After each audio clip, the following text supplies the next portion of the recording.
चरखी दादरी का एक इंसिडेंट हुआ था तो बड़े सालों तक हम उसको याद करते थे और हम कहते थे कि वो सबसे ज्यादा डिजास्टरस हेरोनियस इंसिडेंट था। शायद अब ये इसने उसकी जगह ले ली है। लोग ये भी कह रहे हैं कि उसका फ्लैप डाउन था, फ्लैप ऑफ था। वो बड़ी इतनी पैनी नजर किसकी है मेरे को पता नहीं है। मीडिया कॉल तो जरूर सुनी गई है पर उसके बाद रिएक्ट करने का शायद टाइम ही नहीं मिला।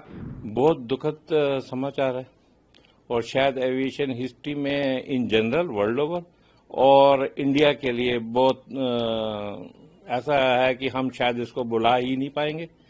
चरखी दादरी का एक इंसिडेंट हुआ था तो बड़े सालों तक हम उसको याद करते थे और हम कहते थे कि वो सबसे ज्यादा डिजास्टरस हेरोनियस इंसिडेंट था। शायद अब ये इसने उसकी जगह ले ली है और आपसे बात कर रहा हूं। शायद कल मैं शाम तक तो किसी से बात करने की हालत में भी नहीं था।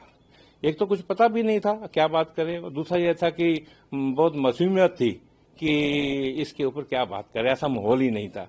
फिर धीरे धीरे कुछ खबर ऐसी पता लगी कि एविएशन में जो हादसा होता है उन लोगों का रोल ज्यादा होता है जो लोग पीछे खड़े हैं।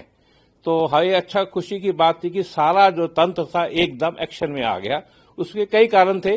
मीडिया ने अपना रोल बहुत अच्छा करा कि एकदम इस इश्यू को सेंसिटाइज कर दिया और एयरपोर्ट के पास ही एक्सीडेंट हुआ तो हर आदमी की नजर में एकदम आ गया। उसके पीछे एक दूसरा जहाज जो टेक ऑफ के लिए खड़ा था उसने भी देख लिया। तो जल्दी से जल्दी जिसको हम बोलते हैं फर्स्ट एड जो है एविएशन के अंदर golden minutes and golden hour बहुत इंपॉर्टेंट होता है और इस केस के अंदर golden minute and golden hours के अंदर जो काम होना चाहिए था वो हुआ है और उसी का कारण है कि शायद लोग सोच रहे हैं कि हमारे देश में एक संस्था जो है वो रिएक्ट कर सकती हैं इन दी टाइम ऑफ क्राइसिस। और फिर शाम को चलते चलते एक अच्छी खबर ये मिली कि एक आदमी सोलो सर्वाइवर भी है और मेरी जिंदगी का शायद एक दूसरा इंस्टांस है कि इस टाइप के एक्सीडेंट्स में कोई सर्वाइव करे। 70s के अंदर मैं एक दूसरी ऑर्गेनाइजेशन में काम करता था, उस टाइम एविएशन में नहीं था। तो मेरे ऑफिस में एक आदमी आता था और वो कहता था कि सर ये अमेरिका में एक्सीडेंट हुआ तो उसमें मैं सोलो सर्वाइवर था और हम बिलीव नहीं करते थे। आज हमने अपनी आंखों से देखा है। तो इससे ये भी पता लगता है कि there is a super power, there is a god who comes to the rescue of the people who deserves it. And ये है कि अभी इसका क्या कारण है इसके ऊपर ना हमें जाना चाहिए ना हम जा सकने की हालत में है। पर एविएशन के अंदर क्या है कि जो लोग इस पर चर्चा करते हैं बाद में एक तो अंदर की हालत देखेंगे कि क्या इक्विपमेंट्स में क्या रिकॉर्डिंग है, एक बाहर से विजुअल रिएक्शन है। फॉर्चुनेटली इसके विजुअल के अंदर वीडियो रिकॉर्डिंग बहुत अच्छी एक अवेलेबल है। तो उससे हमें पता लगता है कि जहाज ने टेक ऑफ करा है, टेक ऑफ करते ही वो क्लाइम करने की कोशिश कर रहा है। उसका जो पोज है क्लाइम क्या पर क्लाइम नहीं कर पा रहा है। इसका मतलब क्या है कि उसको कहीं से पावर नहीं मिल रही है। लोगों ने उसके कई अंदाजे लगाए हैं। कोई कह रहे थे कि बर्ड हिट है, अब शायद लोग उसको बर्ड हिट से पीछे हट रहे हैं क्योंकि अगर वीडियो रिकॉर्डिंग है तो उसमें कोई फ्लॉक ऑफ बर्ड्स नजर ही नहीं आ रही हैं। और दूसरा फिर ये लोग ये भी कह रहे हैं कि उसका फ्लैप डाउन था, फ्लैप ऑफ था। वो बड़ी इतनी पैनी नजर किसकी है मेरे को पता नहीं है। पर जब तक ये इन्वेस्टिगेशन नहीं होती तब तक इसके ऊपर हमें होल्ड करना चाहिए और हमारे लोग बड़े सक्षम हैं इन्वेस्टिगेशन करने में। डीजीसीए, आईकेओ सब एजेंसी इंटरनेशनल एजेंसियां हैं और बड़ा सेट ग्लोबल प्रोसीजर है जिसके तहत इसको करा जाएगा। तो हमें आई थिंक टाइम के साथ इसको समझाना चाहिए। एयरक्राफ्ट एक्सीडेंट इन्वेस्टिगेशन ये कोई नई टर्मिनोलॉजी और नई फ्रेजोलॉजी नहीं है कि हम आग लगने के बाद उसको एनालिसिस करने का तरीका ढूंढते हैं। एविएशन में हम जाने जाते हैं कि एविएशन एक ऐसा मीडियम ऑफ ट्रांसपोर्ट है जिसके अंदर हर चीज पहले से ले डाउन है। तो एक्सीडेंट होने के भी चांसेस हैं तो एक्सीडेंट का प्रोसीजर इन्वेस्टिगेशन का भी ले डाउन है।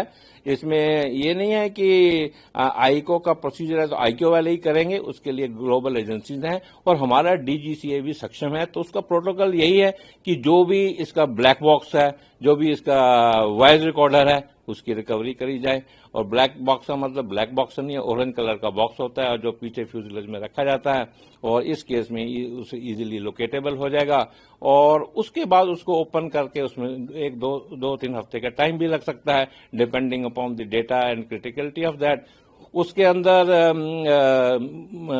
एयरक्राफ्ट मैन्युफैक्चरर के लोग भी इन्वॉल्व होंगे और टेक्निकल लोग भी होंगे, हमारे डीजीसी के लोग भी होंगे और जो भी सक्षम अधिकारी हैं उसके अंदर इन्वॉल्व होंगे और हर चीज डॉक्यूमेंटेड है। इसीलिए हम कह रहे हैं कि थोड़ा वेट करा जाए कि उसमें हर टाइप का डाटा, हर टाइप के मूवमेंट्स रिकॉर्डेड हैं। क्या कंट्रोल्स पायलट यूज कर रहा था, क्या पायलट बात कर रहा था, पायलट के मे डे कहने के बाद क्या उसने फिर आगे बोला, कुछ बोल पाया कि नहीं, ये सब चीजें आ जाएंगी। उसी से फिर एक नतीजा निकलेगा। और इस इन्वेस्टिगेशन का पर्पस फॉल्ट फाइंडिंग नहीं है। इस इन्वेस्टिगेशन का पर्पस ये है कि ये जो हुआ है ये दोबारा ना हो। एविएशन में हम आज अगर हम यहां तक पहुंचे हैं तो इम्प्रूवमेंट के थ्रू ही पहुंचे हैं। तो I think we will improve upon this आने वाले टाइम में। ये कम्युनिकेशन स्ट्रेटजी है, ठीक है। जैसे हम और आप बात कर रहे हैं तो हम आपस में कोई इशारा भी कर सकते हैं कि सर आवाज ऊंची करो, आवाज नीचे करो। मोड ऑफ कम्युनिकेशन है। और मोड ऑफ कम्युनिकेशन में क्या होता है कि पायलट एक बात कर रहा है और टावर के अंदर जो लोग बैठे हैं वो कई लोगों को साथ बात कर रहे हैं। तो उसकी अटेंशन ड्रा करने के लिए कुछ फ्रेजोलॉजी बनाई गई है। आपने जिक्र करा पैंग पैंग। अगर तो देखिए मेरे को छोटी सी एक प्रॉब्लम है, मेरा कोई इंजन बंद हो गया है, मेरा कोई स्मोक नजर आ रहा है या कुछ हल्की सी प्रॉब्लम है जिसका हल मेरे पास कोई एडवाइस करेगा तो निकल आएगा, तो मैं पैंग पैंग करता हूं। राइट। पैंग पैंग कॉल का मतलब ये है कि टावर मेरे को सुने, मेरे आसपास के लोग जो भी उस फ्रिक्वेंसी में सुन रहे हैं सुने, एक दूसरे की मदद करें, तो पैंग पैंग हो गया। उसके बाद अगर शिप में होते हैं तो एसओएस कॉल बहुत पुराना हमें मालूम है, तो उसमें सेव अवर सोल्स, शिप वाले सेव अवर सोल्स बोलते हैं। इसी के पैरेलल एविएशन के अंदर मेडे मेडे मेडे बोला जाता है। और मेडे मेडे 3 बार ही बोलना जरूरी समझा जाता है कि उसको ये ना लगे कि इसने गलती से बोल दिया है। तो वो भी एक कोड है, मेडे मेडे बोलते हैं। और जब आप पायलट मेडे मेडे कॉल कर देता है, उसके बाद जो लोग उसको सुन रहे हैं, खास करके जो टावर में लोग बैठे हैं, उनका ये है response to him, the sky is yours. The moment he gives a mayday call, people in the tower give him the power, the sky is yours. Now sky is yours means that pilot has been given that frequency dedicatedly. जिस पर उसने made air call करा उस frequency को seize करके खाली उसी को डेडिकेट कर देते हैं और बाकी फ्लाइटों को दूसरी फ्रिक्वेंसी में ले जाते हैं। और जितनी भी फ्लाइट है उसके जोन में है सबको डायवर्शन दे दिया जाता है, उसको क्लियर फील्ड टू लैंड और टू मैनेवर दे दिया जाता है। तो यही हेल्प कर सकते हैं। इस केस के अंदर मेडे कॉल तो जरूर सुनी गई है, पर उसके बाद रिएक्ट करने का शायद टाइम ही नहीं मिला।